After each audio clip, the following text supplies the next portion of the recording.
يسعى مسؤولين النادي الأهلي برئاسة محمود الخطيب خلال الفترة الحالية إنهاء أزمة الصفقات الجديدة واللاعبين المطلوبين من قبل السويسري مارسيل كولر المدير الفني للفريق الأول لكرة القدم بالقلعة الحمراء.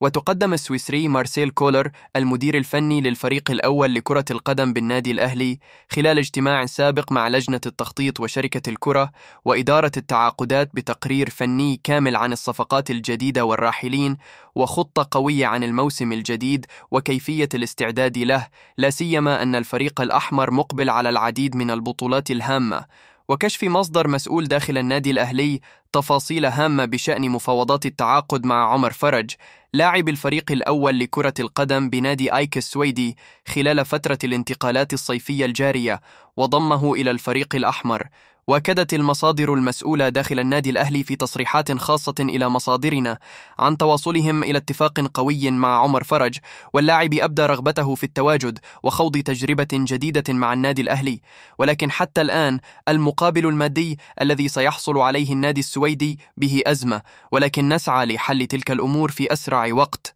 وإعلان التعاقد مع اللاعب. واستعجل السويسري مارسيل كولر المدير الفني للفريق الأول لكرة القدم بالنادي الأهلي إدارة القلعة الحمراء بشأن الصفقات الجديدة وآخر تطورات ملف المهاجم الجديد وإمكانية التعاقد معه خلال الفترة الحالية،